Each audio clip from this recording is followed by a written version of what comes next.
But one thing is, you have volunteered to testify at the trial, correct? Not as of yet. Actually, I was subpoenaed. Okay. So my attorneys worked something out. So I believe when the time is right, I'm going to discuss it with my attorneys. But you're willing to? Oh, absolutely. Absolutely, I am. Al B. Sure is back, and this time he's ready to let it all out. And trust, when Al speaks, he doesn't hold back. Word on the street is he's gearing up to testify in Diddy's trial. And from what people are saying, he's sticking to the same story he's been telling for years. No switching up, no second guessing, just straight facts.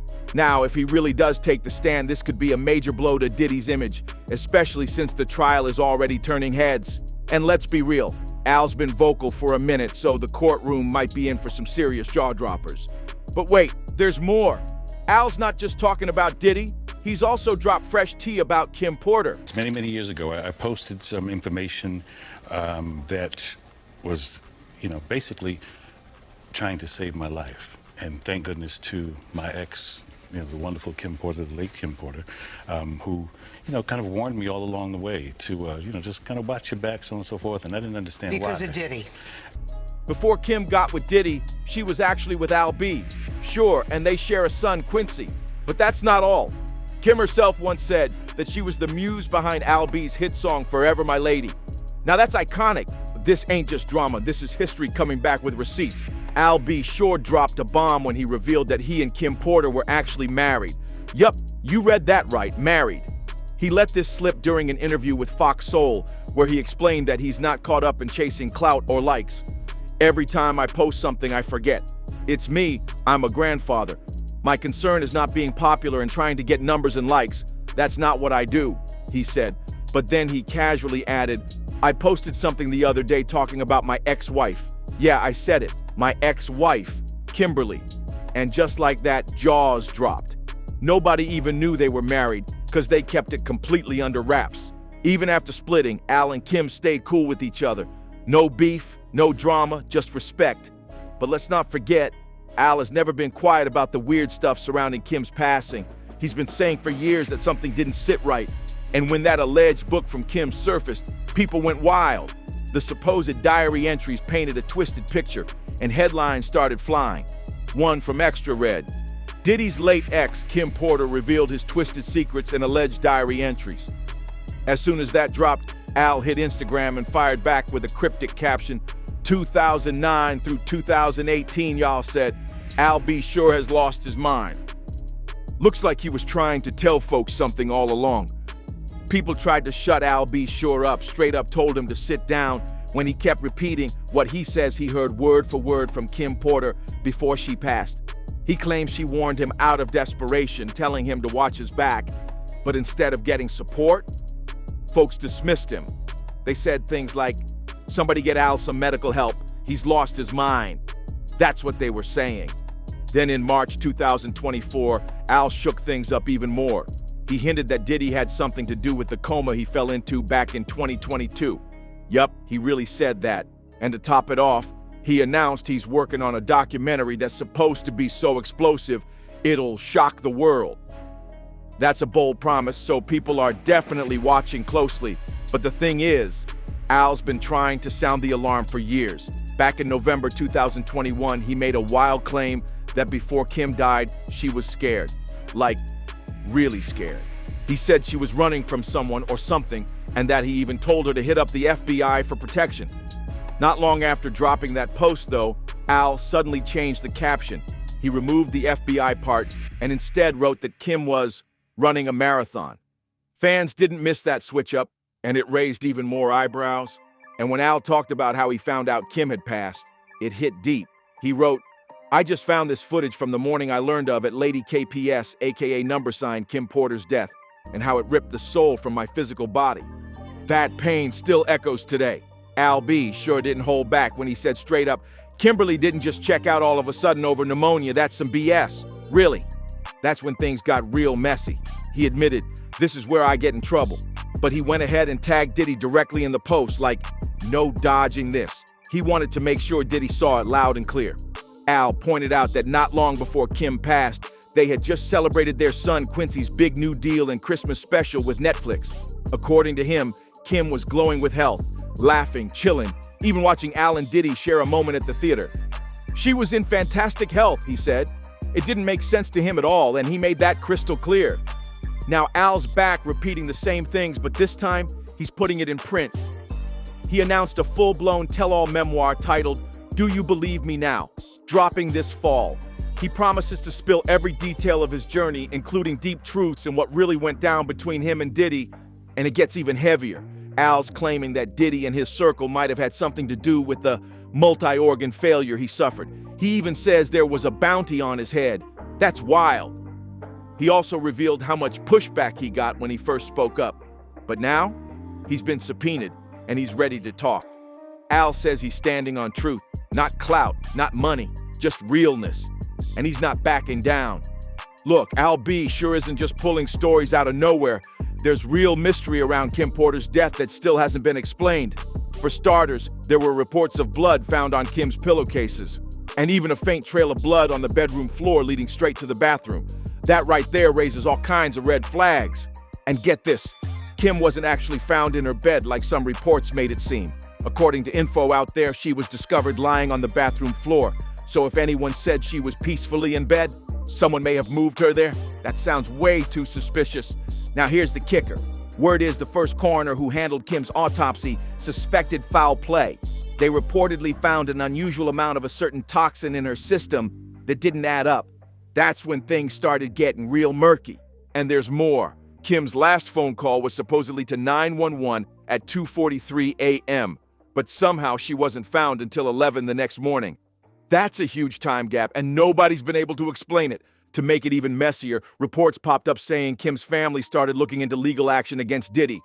They were reportedly talking to lawyers, looking into filing a wrongful death lawsuit, and not just on a hunch. They claimed they had physical evidence to back it all up. So when Al B. Shore keeps saying he's suspicious about Kim Porter's death, believe it. He knows exactly what he's talking about. And let's be real, there's something super shady about the pattern of people who were close to Diddy back then. Almost all of them are gone now, except Al.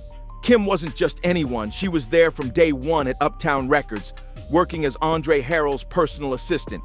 She was loyal, solid, and knew everything that went down behind the scenes. But now, Kim's gone. Heavy D is gone. Andre Harrell, gone too. The only two still standing are Diddy and Al B. Sure, and let's not forget, Al barely made it out alive after falling into that coma. And here's where things get even sketchier. Heavy D was found face down and they claimed it was a heart attack. Andre, also said to be a heart attack. Kim, they said it was pneumonia. But come on, how many coincidences can stack up before it starts looking planned? Now this next part, straight up eerie. All of them, Andre, Heavy D, Kim, and Al, were reportedly working on books or projects about their lives right before they passed. Andre was writing a book. Heavy D was writing a book. Al was deep into a documentary before his coma. And Kim, she was working on a book too. And word is the real book Kim was writing had details on how she used to protect Al B. Sure, telling him not to go certain places if Diddy was around. She supposedly knew what Diddy was capable of, and she wasn't taking chances. That right there says a lot. Word is, Kim was planning to go all in with her book, no holding back. Allegedly, she was ready to expose how Diddy roughed her up on more than one occasion, how he isolated and manipulated her, and even made her do things she didn't want to do. One shocking claim, that she had to use a strap-on to please him, and after she'd cry alone in total breakdown. That's deep and heartbreaking. It gets darker. Kim supposedly found out her house was being wired, phone lines tapped, people paid off to watch her every move. Allegedly, Diddy had folks on his payroll just to keep an eye on her like she was living under surveillance. And when he tried to go after full custody of the twins, Kim allegedly snapped back and warned him. If he ever took her kids, she'd expose everything. She was not about to stay silent. And this wasn't just about her. Kim was reportedly planning to spill massive industry secrets too, like how the East and West Coast beef might have been staged to eliminate both Tupac and Biggie, just to get control of their masters. It was said that Pac and Biggie were teaming up to fight for their rights, and some didn't want that happening. But maybe the biggest bomb of all, Kim was allegedly going to reveal Diddy's secret relationships with other men, including claims that he took advantage of some, like Usher. Yeah, I said allegedly though. Now here's where things take a wild turn. The book that came out didn't just have dirt on Diddy, it also dropped a surprising claim about Al B. Sure, one alleged excerpt claimed that Kim once walked in on Diddy and Al doing something so shocking, she had to leave the house entirely. According to Kim's supposed words, she crossed the street just to clear her mind, saying the moment took her soul far aback. In another moment allegedly described in the book, Kim recalled a weird conversation that happened afterward. Al said to Diddy, "It's still weird seeing you with my friend, but you're happy. So I'm happy for you guys." And Diddy responded with, "Thanks, man, me and you, we've shared so much." Then Al supposedly replied, "Coolly, word." But then things took a seriously awkward left turn. Sean allegedly said, "We've all been together sexually, but not together." The whole room went quiet. Kim, caught off guard, asked, "What do you mean by all together?" That's when, according to the excerpt, Al looked uncomfortable, but Sean didn't hold back. "You know how we sometimes invite other people into our bed?" Kim's reaction? Total disbelief. "Oh, hell no, Sean. This is my son's father." Then she turned to Al, hoping he'd shut it down. But what Al supposedly said next left her stunned. "I don't know. It could be kind of hot. I miss you in that way." If that's true, it adds a whole other level to the already twisted situation. Now, the book didn't hold back. It even dove into some wild and explicit territory. In one of the alleged passages, Kim described a moment where, despite being shocked by what Sean suggested, she still had feelings for Al, and admitted part of her found the whole idea very hot. But at the same time, she was worried. Would this mess up her relationship? Would things get weird? And what about Quincy? She didn't want her son caught in the middle of something messy.